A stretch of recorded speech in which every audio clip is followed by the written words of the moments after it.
আসসালামু আলাইকুম প্রিয় দর্শক, গেদা ইঞ্জিনিয়ারিং থেকে শেষ রমজান। আজকে মনে হয় আমার এপ্রিলের 9 তারিখ আমি একটি সোলার হাইব্রিড স্থাপন করলাম।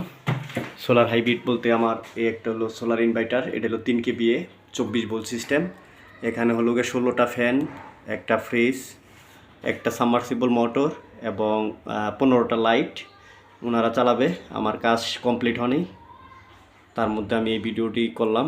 আমাদের এখানে টিনের চালার মধ্যে অনেক কষ্ট করে দোতলার উপরে টিনের চাল, সেখানে প্যানেল স্থাপন করতে হচ্ছে। প্রিয় দর্শক, আপনাদের সেটা আমি দেখাচ্ছি, দেখেন কিভাবে কাজ করে আমাদের সেই হাইব্রিড সিস্টেম। যেমন এখন আমি প্যানেল কানেকশন দেইনি প্রিয় দর্শক, সে কী করছে, গ্রিড থেকে নিয়ে বাইপাস দিয়ে দিচ্ছে।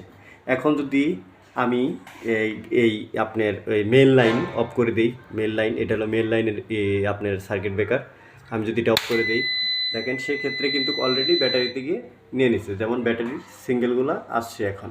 প্রিয় দর্শক, আপনারা বুঝতে চেষ্টা করবেন প্রিয় দর্শক, এই ব্যাটারি দিকে সে সিঙ্গেল নিয়ে নিচ্ছে। এখন এসি ইনভার্টার আপনার এই যে লাইট, এই এখানে যত ডিভাইস আছে অফিসে, সেগুলো কিন্তু প্রিয় দর্শক চলতেছে।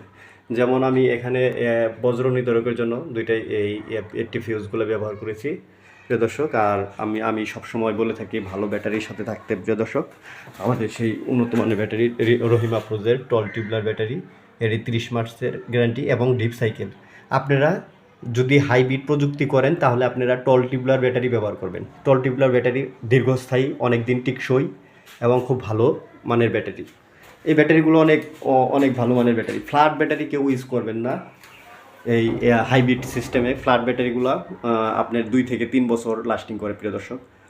আর আমি দেখাচ্ছি আপনাদের প্যানেলগুলো কিভাবে এই টিনের চালে উপরে সেটিং করছে। আপনারা সেই দেখছেন অনেক টিনের চালে, মানে এটা আপনার লাগানো হচ্ছে। এটা একটা স্কুল, আমরা সেই স্কুলে প্রিয় দর্শক লাগাচ্ছি। প্রিয় দর্শক, এই একটা স্কুল, আমরা এই সাইডেও লাগাবো, একটা বিল্ডিংয়ে এই সাইডেও লাগাবো, আবার আপনার পিছনের আমার এই সাইডটাও লাগাবো। প্রিয় দর্শক, এই হচ্ছে আমাদের সোলার হাইব্রিড স্থাপন। অনেক কষ্ট করে কাজ করতে হয়। এখানে স্ট্রাকচার দিয়ে এইভাবে লাগানো। আমরা এখানে হলো জেআরের ডাবল লেয়ারের 2টি প্যানেল ব্যবহার করেছি প্রিয় দর্শক, 1150 ওয়াট। তাদের আর আগের পুরাতন ছিল হলো 1000 ওয়াট। সব মিলিয়ে আরও পরবর্তীতে তারা আরও 1000 ওয়াট ইনস্টল করবে প্রিয় দর্শক। সবাই গেদা ইঞ্জিনিয়ারিংয়ের পাশে থাকবেন, লাইক শেয়ার কমেন্ট করবেন প্রিয় দর্শক। সবাই ভালো থাকবেন। আসসালামু আলাইকুম।